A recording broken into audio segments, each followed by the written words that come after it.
V.M. Sudhiran ji, Shashi Tharoor ji, V.S. Sivakumar ji, Mohan Kumar ji, Bindu Krishna ji, Tampanu Ravi ji, Varkala Kahar ji, brothers and sisters, workers of the Congress Party, I'd like to welcome all of you to this meeting. Athingal is a place of great historical importance. It is the place where the freedom struggle began, and it is a place where Narayana Guruji did most of his work. Attingal ചരിത്രത്തിലത്തെ ഒരു പ്രധാനമൊരു സ്ഥലമാണ്. ഇവിടെയാണ് നമ്മുടെ സ്വാതന്ത്ര്യ സമരം ആരംഭിച്ചത്.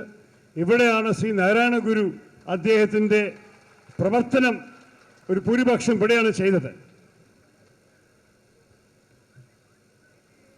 There are basically three ideas that exist in the political spectrum today. നമ്മുടെ രാഷ്ട്രീയത്തിൽ ശരിക്ക് മൂന്ന് വിശ്വാസങ്ങളാണ് ഇന്നത്തെ രാജ്യത്തിൽ കാണുന്നത്.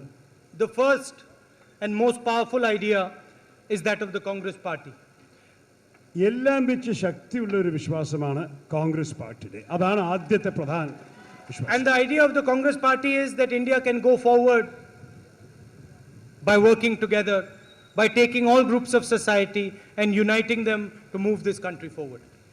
കോൺഗ്രസ് പാർട്ടിയുടെ വിശ്വാസമാണ് നമ്മുടെ ഭാരതം മുന്നോട്ട് പോകാൻ എല്ലാവരും ഒരുമിച്ച് പ്രവർത്തിച്ചിട്ട് എല്ലാ നമ്മുടെ സമൂഹത്തിനകത്തുള്ള എല്ലാ വിഭാഗങ്ങളും ഒരുമിച്ച് നിന്നിട്ടാണ് ഈ രാജ്യത്തെ മുന്നോട്ട് കൊണ്ടുപോകുന്നത്. ഇതാണ് ഞങ്ങളുടെ വിശ്വാസം. We believe in the power of industry. We believe in the power of economic freedom. But we also believe in the power of the poor people, of the weakest people. ഞങ്ങൾ വ്യവസായത്തിൽ വിശ്വസിക്കുന്നു. ഞങ്ങൾ ഈ സാമ്പത്തിക പ്രശ്നങ്ങൾക്ക് ഒരു സ്വാധീനം കൊടുക്കാനും ഒരു സ്വതന്ത്രം കൊടുക്കാനും വിശ്വസിക്കുന്നു. പക്ഷെ ഒരേ സമയത്ത് ഞങ്ങളുടെ വിശ്വാസമാണ് പാവപ്പെട്ടവരുടെ ശക്തി നമ്മൾ ഈ രാജ്യത്ത് ബഹുമാനിക്കണം. പാവപ്പെട്ട ശക്തി വേണ്ടി നമ്മൾ പ്രവർത്തിക്കണം. So we want India to grow. We want India to become industrially strong. We want businesses to grow. But we do not want an India where few people take all the benefits and our beloved poor people, the Dalits, the tribals, look on. നമുക്ക് India വളരണം എന്ന് നല്ലൊരു ആവശ്യമുണ്ട്. വ്യവസായം വളരണം. ഇതെല്ലാം നല്ലതാണ്. വളർച്ച അത്യാവശ്യമാണ് ഭാരതത്തിൻ്റെ ഭാവിക്ക് വേണ്ടിയിട്ട്. പക്ഷേ ഞങ്ങൾക്ക് ഇങ്ങനൊരു ഭാരതം വേണ്ട. പാവപ്പെട്ടവരെ വെളിവിട്ടിട്ട് ദളിത്മാരെയും ആദിവാസികൾക്കും സഹായം കൊടുക്കാത്ത ഒരു ഭാരതം അതല്ല നമുക്ക് വേണ്ടത്. ചിലവർക്ക് മാത്രം ഈ വളർച്ചയുടെ ഗുണം കാണുമ്പോൾ ഞങ്ങൾക്ക് ഇഷ്ടപ്പെടുന്നില്ല. We want to put below the feet of the poor people a floor, a solid floor made of rights. പാവപ്പെട്ടവരുടെ കാലിന് താഴെ ഒരു അടിസ്ഥാനം, അരിയോടുണ്ടാക്കിയ ഒരു അടിസ്ഥാനം ഞങ്ങൾ കെട്ടാൻ ശ്രമിക്കാൻ പോണ അവകാശങ്ങളുടെ ഒരു അടിസ്ഥാനം നമ്മൾ കെട്ടുകയാണ്. And we want our poor people to one day become rich, to one day enjoy the benefits of growth and development. നമ്മുടെ പാവപ്പെട്ടവര് ഒരു ദിവസം പണക്കാരാവണം. നമ്മുടെ പാവപ്പെട്ടവര് ഈ രാജ്യത്തിന്റെ വളർച്ചയുടെ ഗുണം അനുഭവിക്കണം. We want the person who builds these roads, we want the mechanic, we want the driver, we want the poor people, we want their children to dream the same dreams that the children of big businessmen, rich people dream today in India. പാവപ്പെട്ടവരെ road കെട്ടുന്ന തൊഴിലാളികൾ, വണ്ടി നേരാക്കുന്ന മെക്കാനിക്കുകൾ, വണ്ടി ഓട്ടിക്കുന്ന ഡ്രൈവർമാർ, അവരുടെ കുട്ടികളും പണക്കാരുടെ മക്കളെ സ്വപ്നം ചെയ്യുന്ന ഒരേ സ്വപ്നങ്ങൾ അവർക്കും കാണണം. അതാണ് ഞങ്ങളുടെ ആഗ്രഹം. And we understand very well that the only way to achieve this is to give people power in governance. ഞങ്ങൾക്ക് നല്ലപോലെ മനസ്സിലാക്കാൻ സാധിച്ചു. ഇതിനെ യാഥാർത്ഥ്യമാക്കാനാകിയ ഒരൊറ്റ വഴിയുള്ളൂ. സാധാരണക്കാർക്ക് സർക്കാരിൻ്റെ അകത്ത് അവകാശം കൊടുക്കണം, ശക്തി കൊടുക്കണം, അധികാരം കൊടുക്കണം. That is why I feel proud when I come to Kerala and I can have conversations with pradhans, with local body leaders about policy, about complicated matters. കേരളത്തിൽ എനിക്ക് നല്ല സന്തോഷമുണ്ട്. ഞാൻ ഇവിടെ വരുമ്പോൾ ഇവിടുത്തെ നമ്മളുടെ പഞ്ചായത്ത് ഭരിക്കുന്ന സാധാരണക്കാരും ഇവിടുത്തെ ലോക്കൽ നേതാക്കളോടൊപ്പം എനിക്ക് സംസാരിച്ചിട്ട് ഈ കാര്യങ്ങളെക്കുറിച്ച് ചർച്ച ചെയ്യാനുള്ള സാധ്യത എപ്പോഴും ഇവിടെ കാണും. We have a chief minister in this state, but the reality is that this state is run by thousands and millions of Keralites. നമുക്ക് ഈ സംസ്ഥാനത്തിൽ ഒരു മുഖ്യമന്ത്രിയുണ്ട്, പക്ഷെ കേരളത്തിന് സത്യമാണ് ഈ സംസ്ഥാനത്തിന് ശരിക്കും ഭരിക്കുന്നത് ആയിരക്കണക്കിന് മലയാളികളാണ്. This country, this state is run through the panchayats, through the local leaders who fight for your rights every day. ഈ സംസ്ഥാനത്തിന് ശരിക്കും നടത്തുന്നത് നമ്മളുടെ പഞ്ചായത്തുകളാണ്, നമ്മളുടെ ഓരോരോ ഗ്രാമദേശത്തിലത്തെ നേതാക്കളാണ്. എല്ലാ ദിവസവും നിങ്ങളുടെ അവകാശത്തിന് വേണ്ടി അവർ സംഘർഷിക്കുന്നത്. അവരാണ് ശരിക്കും ഈ സംസ്ഥാനത്തിനെ ഭരിക്കുന്നത്. There are also two other political ideas, one from the left and the other from the right. നമ്മുടെ രാജ്യത്ത് രണ്ടും രാഷ്ട്രീയ വിശ്വാസങ്ങളുണ്ട്. ഒന്നാണ് ഇടതുപക്ഷര്, മറ്റേതാണ് വലതുപക്ഷം. The left simply does not believe in industry, it does not believe in economic growth, it does not believe in the creation of jobs. ഇടതുപക്ഷരെ കുഴപ്പമെന്താണ്? അവർക്ക് വ്യവസായത്തിലൊരു വിശ്വാസമില്ല, അവര് സാമ്പത്തിക വളർച്ചയിലൊരു വിശ്വാസമില്ല, അവരുടെ വഴിക്ക് തൊഴിലുണ്ടാക്കാൻ ഒരു വഴിയുമില്ല. They want equality, and within that equality they want to spread poverty. അവർ പറയുന്നത് എല്ലാവരും ഒരുപോലെ ആവണമെന്ന്, പക്ഷെ അവരുടെ വഴിക്ക് വെറും നമ്മൾക്ക് ഒന്നുമില്ലായാണ് എല്ലാവർക്കും കൊടുക്കുന്നത്. അതിൻ്റെ അർത്ഥം വളർച്ചയില്ലാണ്ട് എല്ലാവരും നോക്കുകയാണെങ്കിൽ ആർക്കും ഒന്നും കിട്ടില്ല. അതാണ് അദ്ദേഹത്തിൻ്റെ. And on the other side, on the right hand side, we have the India shining idea. മറ്റേ ഭാഗത്ത് അവരെന്താ പറയുന്നത്? ഭാരതം മിന്നുന്നു എന്നാണ് പറയുന്നത്. The India shining idea is an idea where India should be run by 5, 10, 15 people. ഈ ഭാരതം മിന്നണ ഈ ആലോചന എന്താണ്? ഭാരതത്തിന് ശരിക്ക് 5, 10, 15 പേര് മാത്രം നടത്തിയാൽ മതി എന്നാണ് അവരുടെ വിശ്വാസം.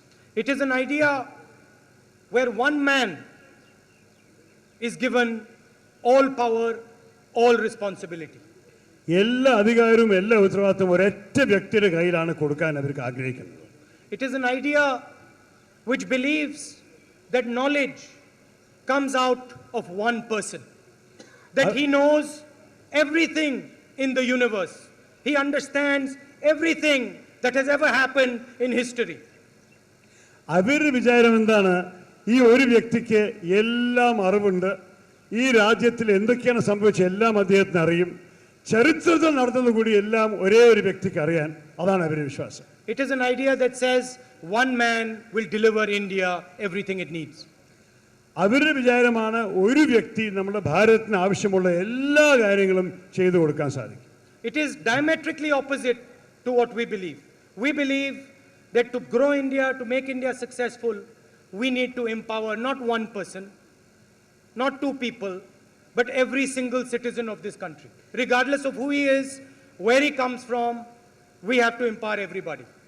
അതിനെതിരാണ് ഞങ്ങളുടെ വിശ്വാസം. ഞങ്ങളുടെ വിശ്വാസമാണ് 1, 2 ആൾക്കാർക്കല്ല ഭാരതത്തിൽ അവകാശം കൊടുക്കേണ്ടത്. ഈ രാജ്യത്തിലത്തെ എല്ലാ സിറ്റിസനും, ഈ രാജ്യത്തിൽ താമസിക്കുന്ന എല്ലാ ഭാരതീയനും ഈ അവകാശങ്ങൾ നമ്മൾ കൊടുക്കണം. അവരുടെ കയ്യിൽ ശക്തി കൊടുക്കണം.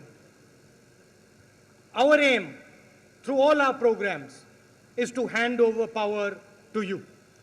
ഞങ്ങളുടെ ഉദ്ദേശം എന്താണ്? നിങ്ങൾക്ക് അവകാശം തരിക, നിങ്ങൾക്ക് ശക്തി തരിക, നിങ്ങൾക്ക് ഭരിക്കാനുള്ള അധികാരം തരിക. Earlier, a district magistrate or a bureaucrat would decide who could be given work. പണ്ട് കാലത്തിൽ ഒരു ഡിസ്ട്രിക്ട് മാജിസ്ട്രേറ്റോ ഒരു ഉദ്യോഗസ്ഥൻ തീരുമാനിക്കും ആർക്കാണ് തൊഴിൽ കൊടുക്കാൻ സാധിക്കുക. We said no. ഞങ്ങൾ പറഞ്ഞില്ല. Every single person has the right to 100 days of work. ഞങ്ങൾ പറഞ്ഞു അല്ല, എല്ലാ വ്യക്തിക്കും 100 ദിവസം തൊഴിലൊരു അവകാശമായിട്ട് കാണുന്നു. Doesn't matter who he is, doesn't matter where he comes from, doesn't matter if he's Hindu, Muslim, Sikh, Christian, doesn't matter which state he comes from, we are going to guarantee him that right. എവിടുന്ന് വന്നാലും ആരാണെങ്കിലും, ഹിന്ദു ആണെങ്കിലും മുസൽമാനാണെങ്കിലും സിഖ് ആണെങ്കിലും Christian ആണെങ്കിലും അവർക്ക് നമ്മൾ ഈ അവകാശം കൊടുക്കും. 100 ദിവസം തൊഴിൽ ഒരു അവകാശമായിട്ട് അവർക്ക് ഏറ്റെടുക്കാൻ സാധിക്കും. Our opposition always gets confused. They don't understand where we get our ideas from.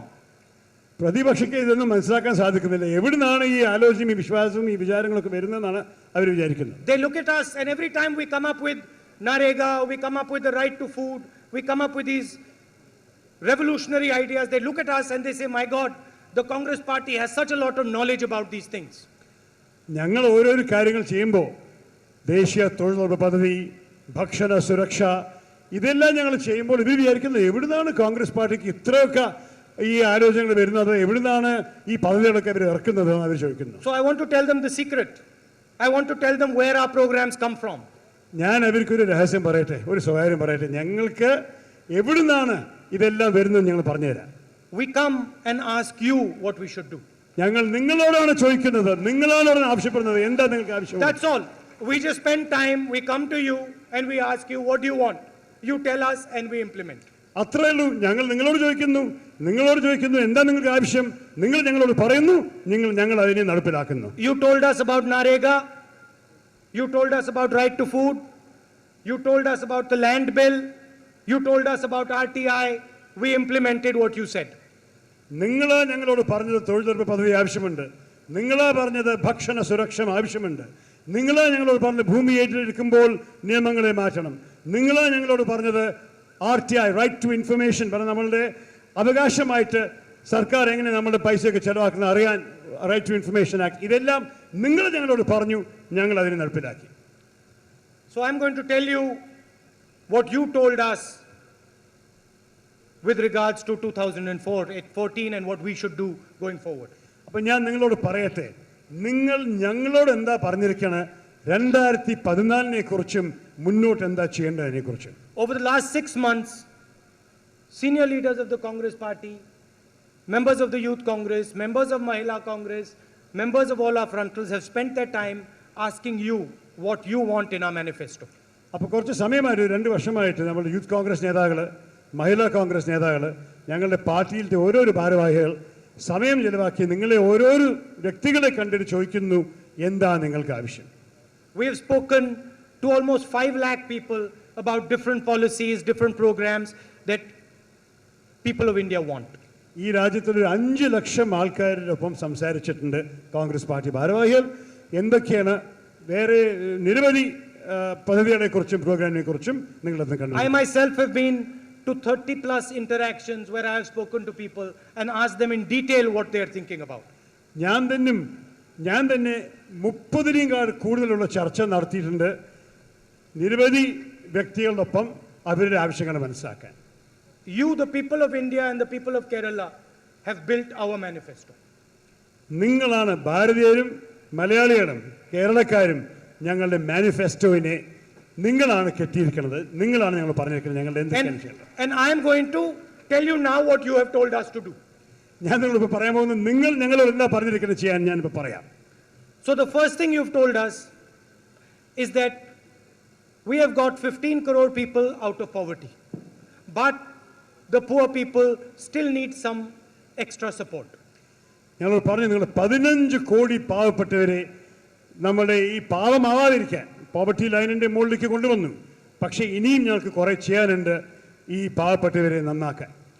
You said that we have got Narega, we have got right to food, now we need right to medicine and right to health care. അപ്പോൾ നിങ്ങൾ പറഞ്ഞു ശരി, നിങ്ങൾ തൊഴിലുറപ്പ് പദ്ധതി ചെയ്തു തന്നു, ഭക്ഷണ സുരക്ഷ ചെയ്തു തന്നു, പക്ഷെ നമ്മൾക്ക് ഇപ്പോൾ ഒരു അവകാശം ആവശ്യമുള്ളത് മരുന്നിനുമാണ്, ആരോഗ്യ പ്രശ്നങ്ങളെ പരിഹരിക്കാനുള്ള അവകാശം വേണം. റൈറ്റ് ടു ഹെൽത്തും റൈറ്റ് ടു മെഡിസിൻ അദ്ദേഹം പറഞ്ഞു. You have told us that the biggest challenge facing a poor person is that he does not have access to medicines, so we are going to give free medicines to poor people. നിങ്ങൾ ഞങ്ങളോട് പറഞ്ഞു എല്ലാം വെച്ച് വലിയൊരു വെല്ലുവിളി പാവപ്പെട്ടവർക്ക് മരുന്നില്ലായും മരുന്ന് കിട്ടാനുള്ള ബുദ്ധിമുട്ടും ആണ്. അതുകൊണ്ട് നമ്മൾ തീരുമാനിച്ചു എല്ലാ പാവപ്പെട്ട വ്യക്തികൾക്ക് BPL വ്യക്തികൾക്ക് ചെലവില്ലാതെ മരുന്ന് കൊടുക്കാൻ ഒരു തീരുമാനമെടുത്തു. The second thing you told us is that poor people need a guarantee of a roof on top of their head. നിങ്ങൾക്ക് രണ്ടാമത്തെ കാര്യം ആവശ്യമുള്ളത് പാർപ്പിടമാണ്, വീട് താമസിക്കാനുള്ള സൗകര്യം. They need a pakka roof over their head to get their respect. അഭിമാനത്തോടെ ജീവിക്കാൻ നമുക്ക് ശരിക്കുള്ള ഒരു വീടും മഴയും വെയിലും കൊള്ളാതിരിക്കാൻ ഒരു വീട് നമുക്ക് ആവശ്യമുണ്ട്. So we are going to give every single poor person the right to a house in this country. എല്ലാ പാവപ്പെട്ട വ്യക്തികൾക്ക് ഒരു അവകാശമായിട്ട് ഈ രാജ്യത്തിൽ ഒരു വീട് കിട്ടും. And for our old people, we are going to guarantee a right to pension. പ്രായമുള്ളവർക്ക് ഒരു അവകാശമായിട്ട് ഒരു പെൻഷൻ എല്ലാ പ്രായമുള്ളവർക്ക് ഈ രാജ്യത്ത്. We took 15 crore people out of poverty. Now a new group of people has been created. 70 crore people who are 70 crore people who are above the poverty line and below the middle class. നമ്മൾ 15 കോടി പാവപ്പെട്ടവരെ ശരിയാക്കി. അവർ പാവപ്പെട്ടവരല്ല, ഇപ്പോൾ BPL അല്ല. പക്ഷേ 70 കോടി ഇന്ത്യക്കാരുണ്ട് ഇപ്പോൾ നമ്മുടെ രാജ്യത്തിൽ. അവർ പാവപ്പെട്ടവരല്ലെങ്കിലും അവർ മിഡിൽ ക്ലാസ്സിന് സ്ഥാനം വരെ എത്തിയിട്ടില്ല.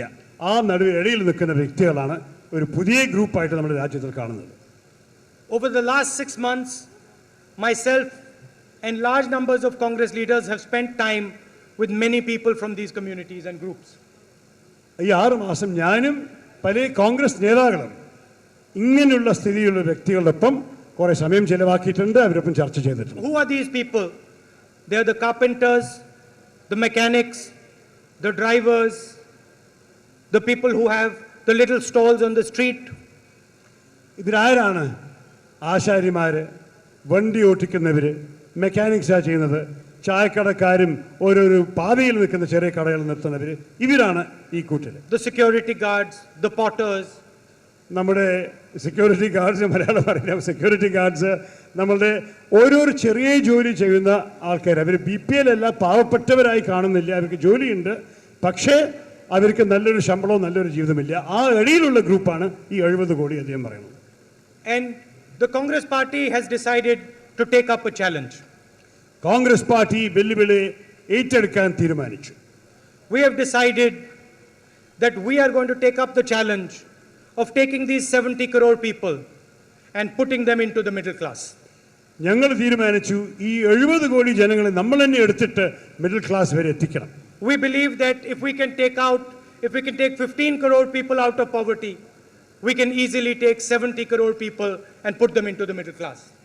ഞങ്ങൾക്ക് 15 കോടി ജനങ്ങളെ BPL മുകളിലേക്കാക്കാൻ, പോവർട്ടി ലൈനിങ് മുകളിലേക്കാക്കാൻ സാധിച്ചിട്ടുണ്ടെങ്കിൽ എന്തുകൊണ്ട് 70 കോടി ജനങ്ങളെ നമ്മൾ ഈ APL മാത്രമല്ല മിഡിൽ ക്ലാസ് വരെ എത്തിച്ചൂടാ?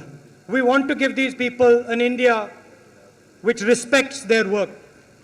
ഞങ്ങൾ ഒരു ഭാരതം ഉണ്ടാക്കാൻ ശ്രമിക്കുന്നു, ഈ ആൾക്കാരുടെ എല്ലാ പ്രവർത്തനത്തിന് വിലവെക്കുന്ന ഒരു ഭാരതം, അതിനെ ബഹുമാനിക്കുന്ന ഒരു ഭാരതം. An India where their children can go to school, go to the best university and the best colleges. അവരുടെ കുട്ടികൾ ഭാരതത്തിൽ എല്ലാം വെച്ച് നല്ല സ്കൂളുകളിലും നല്ല മഹാവിദ്യാലയത്തിലും നല്ല പോളിടെക്നിക്കിലും കയറാൻ സാധിക്കുന്ന ഒരു ഭാരതം. Yeah. What we have done over the last few years is built a backbone for manufacturing in this country. നമ്മൾ ഈ രാജ്യത്തിൽ നമ്മൾ വ്യവസായത്തിന് വേണ്ടി ഒരു അടിസ്ഥാനം ഉണ്ടാക്കിയിട്ടുണ്ട് ഈ അടുത്ത വർഷത്തിൽ. We are building a corridor that goes from Delhi to Mumbai, Mumbai to Chennai, Chennai to Bangalore, and Delhi to Calcutta.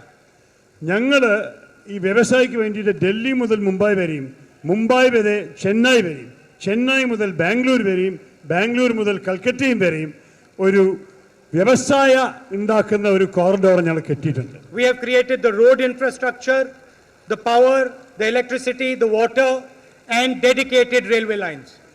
ഞങ്ങൾ പാതകൾ ഉണ്ടാക്കിയിട്ടുണ്ട്, റെയിൽവേ ലൈൻ ഉണ്ടാക്കിയിട്ടുണ്ട്. നിങ്ങൾക്ക് നല്ലപോലെ മനസ്സിലാക്കണം, ഇലക്ട്രിസിറ്റി വൈദ്യുതി കൊടുക്കാനുള്ള എല്ലാം ഞങ്ങൾ കണക്ഷൻ ചെയ്തിട്ടുണ്ട്. ഇതെല്ലാം ഈ രാജ്യത്തെ മുന്നോട്ട് കൊണ്ടുപോകാനുള്ള അടിസ്ഥാനമാണ്. And our aim is to make India the manufacturing capital of the world. ഞങ്ങളുടെ ഉദ്ദേശം ഇന്ത്യ ഒരു ദിവസം ലോകത്തിൻ്റെ ഈ വ്യവസായത്തിൻ്റെ തലസ്ഥാനമായി മാറി. So that one day things that are today made in China can be made by the youngsters of Kerala and other states. ഒരു ദിവസം ചൈനയിൽ ഇപ്പോൾ ഉണ്ടാക്കുന്ന ഓരോരോ കാര്യങ്ങൾ നമ്മുടെ ഇന്ത്യക്കാരും മലയാളികളും നമ്മളുടെ യുവജനങ്ങൾക്ക് അതുണ്ടാക്കാൻ സാധിക്കും. We are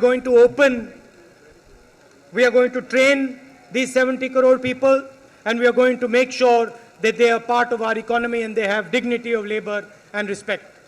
ഈ 70 കോടി ആൾക്കാർക്ക് നമ്മൾ എല്ലാ വിധത്തിലും പഠിപ്പ് കൊടുക്കും, എങ്ങനെയാണ് ചെയ്യേണ്ടത്, എങ്ങനെയാണ് പഠിക്കേണ്ടതെന്ന്. എന്നിട്ട് അവർക്ക് തൊഴിലും കിട്ടും, ബഹുമാനവും കിട്ടും, അഭിമാനത്തോടെ ജീവിക്കാൻ സാധിക്കും. We will create 10 crore new jobs over the next 5 years. ഈ അടുത്ത 5 വർഷത്തിൽ 10 കോടി പുതിയ തൊഴിലാണ് നമ്മൾ ഉണ്ടാക്കാൻ പോകുന്നത്. And we are going to link Kerala to this corridor. കേരളത്തിനും ഈ ഞാൻ പറഞ്ഞ കോറിഡോറിന്റെ ഇടയിൽ ഒരു ഞങ്ങൾ നേരിട്ട് കണക്ഷൻ കൊടുക്കാൻ പോവുകയാണ്. Via Kochi, Coimbatore, കൊച്ചിയും കോയമ്പത്തൂരും പ്രത്യേകിച്ച് ഒരു വഴിയാണ് ഇതിന് and connection. Thiruvananthapuram to Madurai and Sriperumbudur. Thiruvananthapuram മുതൽ മധുര വരെയും ശ്രീ പെരുമ്പുതൂർ വരെയും ഈ ഒരു കണക്ഷൻ ചെയ്യാൻ സാധിക്കും. Finally, I am very proud of the women of Kerala. എനിക്ക് കേരളത്തിന്റെ സ്ത്രീകളെ, ഇവിടുത്തെ വനിതകളെ കുറിച്ച് നല്ല നല്ല ഒരു അഭിപ്രായമാണ്. എനിക്ക് നല്ല ബഹുമാനം തോന്നുന്നു, അവരെ അഭിമാനിക്കുന്നു. The best nurses in the world come from Kerala. ലോകത്തിൽ വെച്ചുള്ള എല്ലാ നല്ല nurses കേരളക്കാരാണ്. They not only look after Indian people, they look after people all over the world. I'd like to thank the women of Kerala for this service. Kerala നഴ്സുകൾ ഇന്ത്യക്കാരെ മാത്രമല്ല ലോകം മുഴുവൻ ആൾക്കാരെ ചികിത്സിക്കും, സഹായിക്കും, നോക്കും. അവർക്ക് എൻ്റെ ആത്മാർത്ഥമായ നന്ദി.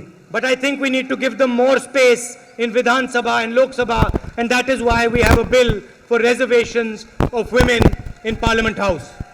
പക്ഷേ വനിതകൾക്ക് നമ്മൾ നിയമസഭയിലും ലോക്സഭയിലും കുറേയും കൂടി സ്ഥാനങ്ങൾ കൊടുക്കണം. അതുകൊണ്ടാണ് ഞങ്ങൾ സ്ത്രീകളെ മുന്നോട്ട് കൊണ്ടുപോകാൻ ഒരു റിസർവേഷൻ ബിൽ പാർലമെന്റിൽ ഞങ്ങൾ കൊണ്ടുവന്നിരിക്കുന്നത്. We are going to build 2,000 dedicated women police stations in this country for you. 2000 സ്ത്രീകൾ വനിതാ പോലീസ് സ്റ്റേഷന്റെ നമ്മുടെ രാജ്യത്തിൽ കെട്ടാൻ പോവുകയാണ്. And I am very happy to say that a young woman candidate is going to be fighting and is going to become your member of parliament, hopefully. എനിക്ക് നല്ല സന്തോഷമുണ്ട്. ഇവിടെ ഒരു സ്ത്രീ, ഒരു വനിതാ സ്ഥാനാർത്ഥിയാണ് ആസിംഗിൽ നിൽക്കുന്നത്. അവർ നിങ്ങളുടെ MP ആയി മാറി വരാൻ പോവുകയാണ്. So I want you to send her to parliament so she can work not only for Kerala, for the people of Kerala, but also for the people of India. നിങ്ങൾ അവരെ പാർലമെന്റിലേക്ക് അയക്കണം.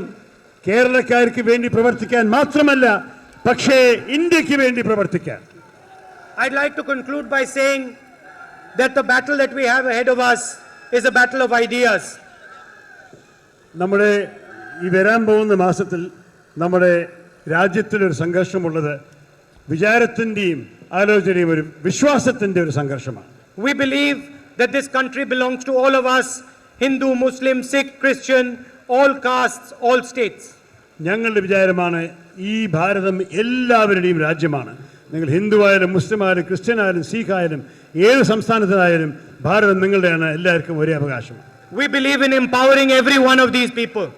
ഇവരെല്ലാവർക്കും അവരുടെ കയ്യിൽ നമ്മൾ ശക്തി കൊടുക്കാനാണ് ഞങ്ങളുടെ വിചാരം. And our main opposition is bent on dividing people in this country. നമ്മുടെ പ്രതിപക്ഷക്കാരെ ഈ രാജ്യത്തെ ഭിന്നിക്കാനാണ് ശ്രമിക്കുന്നത്. They want to make Hindu fight Muslim. അവരുടെ ഉദ്ദേശമാണ് ഹിന്ദുവും മുസ്ലിമും ചേരാതിരിക്കണം. They want to make the people of Maharashtra fight the people of Uttar Pradesh and Bihar. Maharashtra നിവാസികളും Uttar Pradesh Bihar നിവാസികളുടെ ഇടയിൽ ബുദ്ധിമുട്ടുണ്ടാവണം. And they beat up women in Karnataka. എന്നിട്ട് കർണാടകയിലത്തെ വനിതകളെ അവരെ അടിച്ച് തകർത്തിയിട്ടുണ്ട്. The left front is not involved in the major battle. ഈ ഇടതുപക്ഷ മുന്നണി ഈ വലിയ ഈ സംഘർഷത്തിൽ ഒരു വലിയൊരു ഒരു സാന്നിധ്യമില്ല അവർക്ക്. A vote for the left front is a vote for our opposition in Delhi. നിങ്ങൾ അഥവാ ഇടതുപക്ഷ മുന്നണിക്ക് ഒരു വോട്ട് കൊടുത്താൽ അത് ശരിക്കും നമ്മുടെ ഡൽഹിയിൽ ഞങ്ങൾ എതിർക്കുന്ന പ്രതിപക്ഷയ്ക്ക് വേണ്ടിയിട്ടൊരു വോട്ടാണ്.